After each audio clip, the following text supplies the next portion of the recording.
May 6, 1875. Midnight in western New York.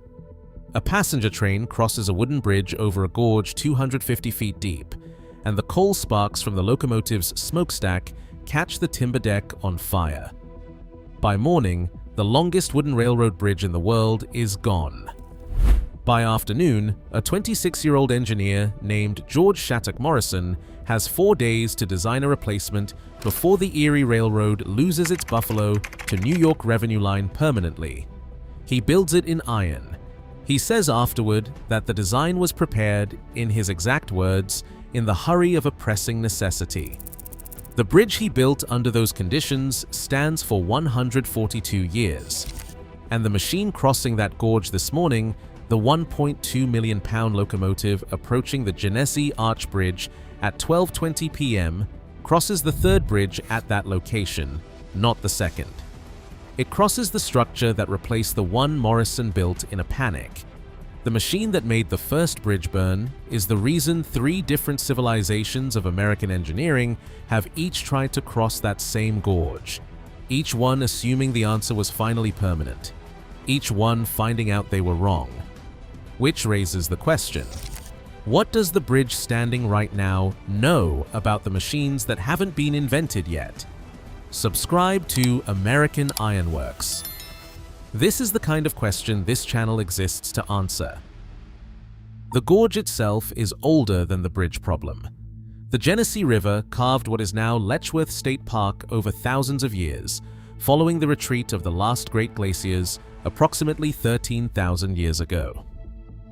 The Genesee River cut this landscape.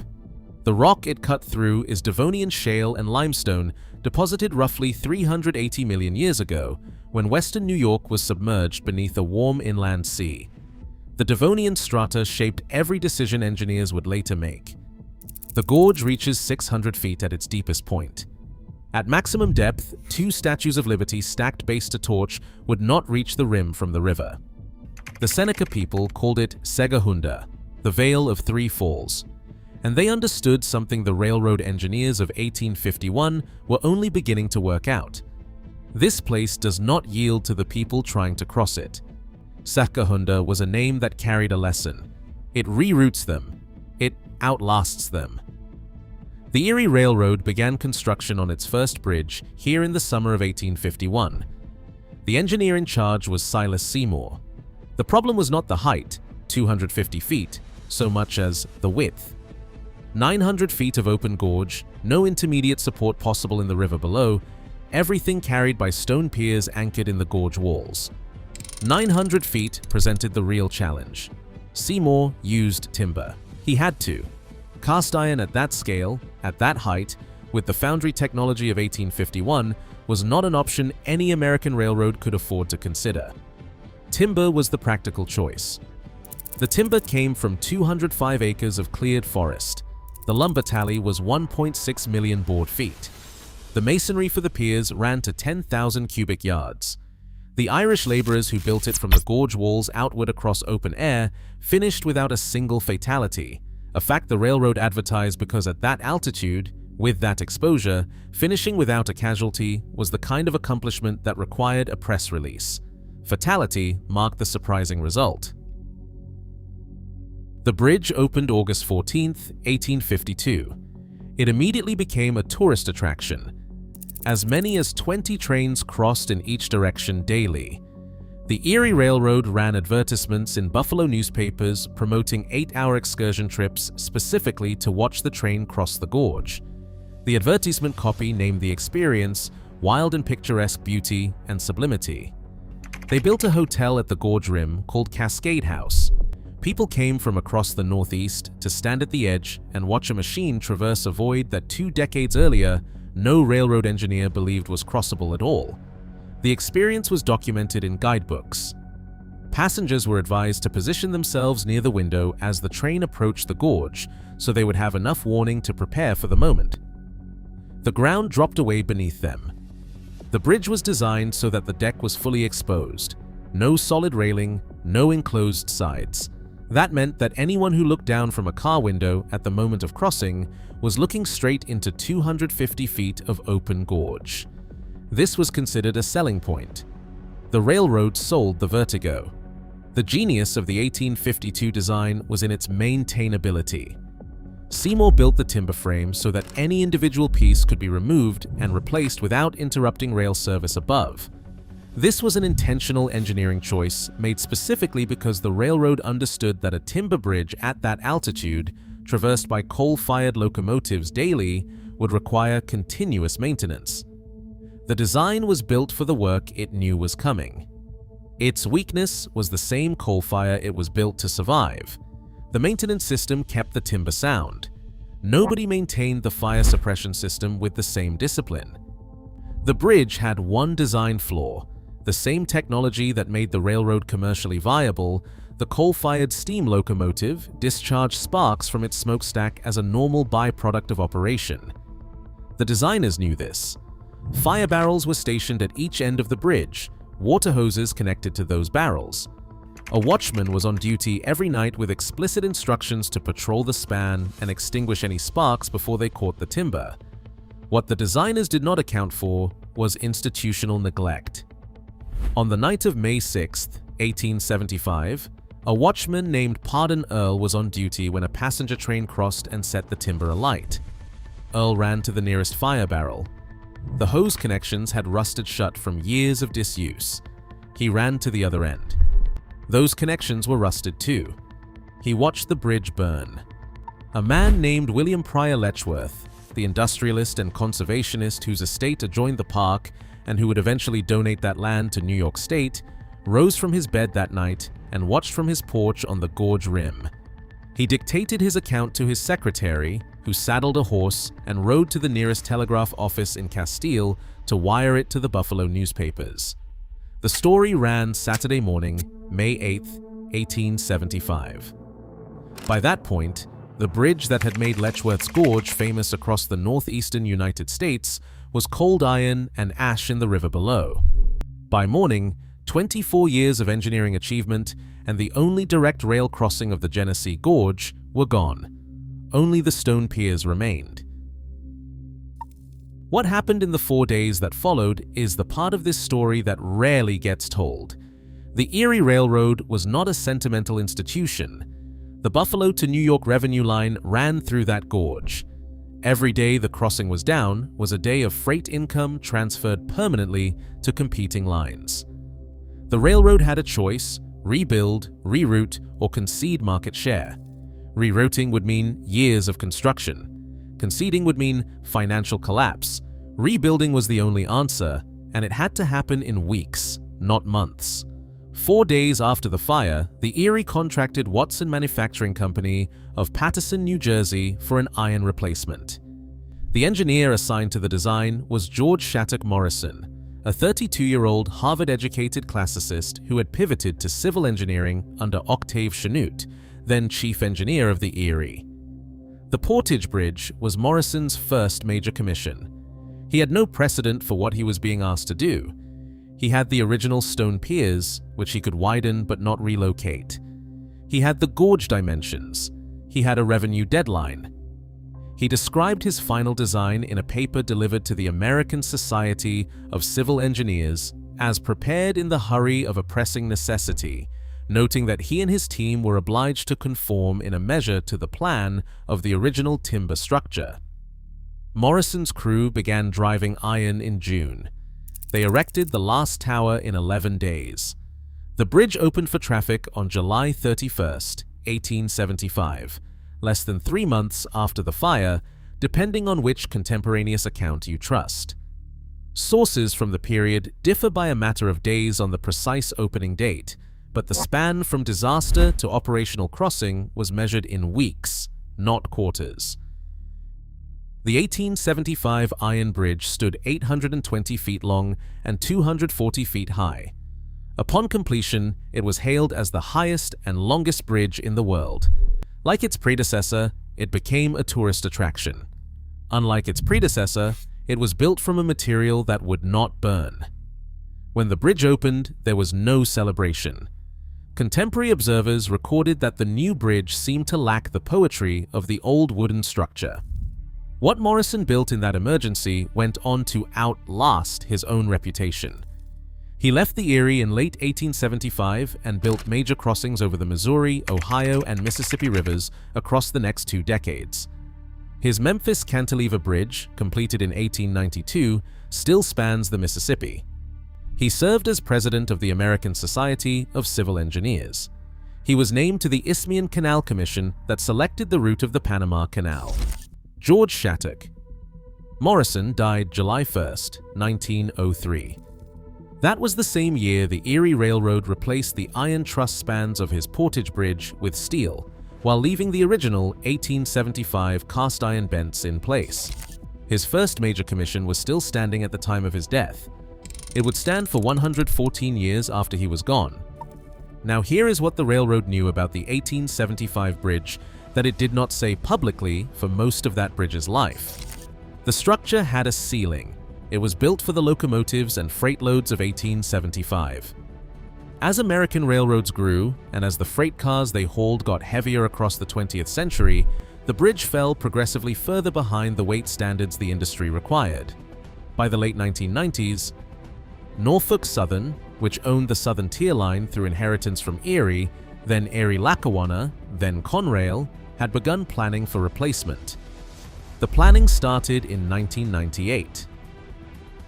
That is not when the problem started. That is when Norfolk Southern formalized it. The restrictions imposed on the 1875 bridge in its final decades tell the story more precisely than any official statement. Freight cars crossing the span had to be loaded 13,000 pounds below the industry standard of 286,000 pounds per car. Trains approaching the bridge were required to slow to 10 miles per hour. Every locomotive, every consist, every car that crossed that gorge for the last 2 decades of the 1875 bridge's operational life crossed it at a speed and a load that no modern railroad could afford to operate at scale. In 2009, New York State formally named the Portageville Bridge one of the 10 most significant freight rail bottlenecks in the state. That is not an engineering designation. That is a commercial autopsy performed on a living structure. The arithmetic behind it is specific. The Southern Tier Line runs between Buffalo and Binghamton. Freight that cannot move at standard speeds on that corridor either moves slower, adding crew hours and fuel cost per ton mile, or it moves by truck on Interstate 90, generating exactly 0 revenue for Norfolk Southern. The 10 miles per hour speed limit was not an inconvenience. It was a compounding daily transfer of freight revenue from rail to road, applied across every consist that crossed that gorge for the better part of 2 decades. Norfolk Southern had identified the problem in 1998. The state bottleneck designation came in 2009. Construction did not begin until October 2015. That is a 17-year gap between formal problem identification and groundbreaking, not because the engineering was complex, though it was, but because a $75 million capital project on a freight corridor connecting Buffalo to Binghamton required a public-private financing structure that took years to assemble. New York State eventually contributed $15.5 million through the Department of Transportation and the Finger Lakes Regional Economic Development Council.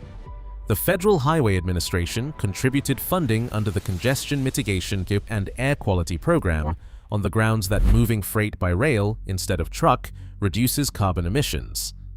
Norfolk Southern covered the remaining $59.5 million. The bridge came down when the money was finally assembled, not when the engineering problem was first identified. The structure they built is 963 feet long. It spans a single arch 483 feet across the gorge, the longest railroad arch span built in the United States since the 1940s. The clearance below the deck is 240 feet. The arch sits 75 feet south of the original 1875 alignment, and it was constructed from the gorge walls without disturbing the existing structure, which continued carrying freight until the morning the new bridge opened. During construction, a pair of federally protected bald eagles nested on a nearby cliff face. Norfolk Southern modified its drilling procedures by having foundation piles driven instead of hammered, specifically to protect the nesting cycle. The Eagles raised 4 eaglets across the 2 construction seasons. When the final structural steel piece connected the arch for the first time, the ironworkers attached a pine tree to the crown. This is the traditional topping out ceremony. A tree at the peak means the project came this far without killing anyone. The first train crossed the new Genesee Arch Bridge on December 11, 2017. The last pieces of the 1875 iron bridge, whose cast iron column bent still bore original 1875 date stamps and were described by historians as among the finest surviving examples of metal railroad construction before 1880, were demolished on the morning of March 20, 2018. Norfolk Southern had offered the structure to New York State as a free pedestrian walkway over the upper falls. The minimum rehabilitation estimate was $2 million. The state declined, citing unavailable funding. The iron came down. Norfolk Southern Vice President of Engineering Phil Murilli said at the 2018 dedication that only a few arch bridges of this type have been built by the rail industry in the past century, making this a truly unique experience. He was describing the bridge. He was also, without knowing it, describing the machine that would cross it 8 years later. Now here is the specific fact that clarifies what today's crossing actually represents. In August 2015, the Nickel Plate Road 765, a steam locomotive with a total weight of approximately 802,500 pounds, crossed the old 1875 bridge with passenger coaches despite the posted weight restriction. That crossing is now a historical footnote. It happened 2 years before the bridge was demolished. The NKP 765 weighed 400 tons. Big Boy 4014 weighs 600 tons. The machine crossing the Genesee Gorge this morning is 50% heavier than the locomotive that got a special exemption to cross the bridge that was too weak to carry standard freight cars. Which machine built between 1875 and today could have made that crossing under those conditions? And why has no one asked that question until now? The locomotive approaching the Genesee Gorge was built by the American Locomotive Company in November 1941 in Schenectady, New York, 250 miles east of this crossing. Its designation is 4884.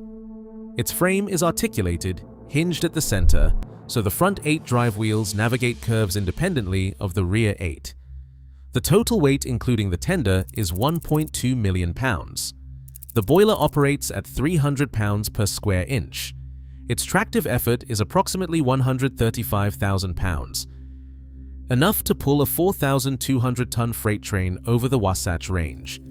The question Union Pacific and Norfolk Southern engineering teams resolved before this crossing was scheduled was this: what does 1.2 million pounds distributed across Big Boy's axle arrangement do to a bridge designed in 2014 to modern freight standards? This was an engineering question. The answer is almost certainly nothing concerning. The axle loading on a Big Boy, approximately 67,500 pounds per driving axle, falls within the envelope that modern bridges accommodate for heavy freight consists. The machine crosses today not because a structural waiver was required, but because the 2017 bridge was finally adequate to the scale of American heavy industry in a way the 1875 bridge had not been for most of the 20th century. The 1875 bridge could not have legally carried Big Boy 4014. The machine and the gorge have been on a 175-year collision course that missed 3 times running. The wooden bridge burned before the Big Boys were conceived, the iron bridge deteriorated before 4014 was restored, and the steel arch opened in December 2017, 18 months before Big Boy returned to service in May 2019. The crossing at 12:20 p.m. on June 11, 2026, is the first time every variable resolves simultaneously: an operational Big Boy, a bridge built for the modern era, and a track alignment that takes the locomotive directly over the gorge that burned through 3 generations of American engineering before arriving here. George Morison built the 1875 bridge in the hurry of a pressing necessity. He said there was no celebration when it opened. The new bridge seemed to lack the poetry of the old wooden structure. The thing crossing the 2017 arch this morning is not something Morison could have anticipated when he drove the last iron tower in 11 days and reopened Erie Railroad freight revenue. But the engineering logic connecting him to this moment is direct. He built a crossing adequate to the loads of 1875. The loads outgrew his bridge. The railroad waited 19 years after identifying the problem to replace it. The replacement was the first American railroad arch of this type since the 1940s. The machine now approaching that arch is the direct descendant of the technology that burned the original bridge and created the emergency under which Morison's career was launched.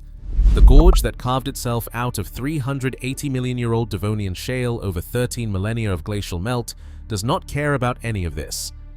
It has been here longer than every railroad that tried to cross it. It will be here after the steel arch and the steam locomotive and everyone watching from the rim today are gone. The Vale of Three Falls outlasted 3 bridges. It will outlast this one too. Whether the 4th crossing of the Genesee Gorge is still standing when the next machine this size tries to use it is a question nobody watching from the rim today will live to answer. If that's the kind of history you want to understand, subscribe to American Ironworks. That's what this channel is built for.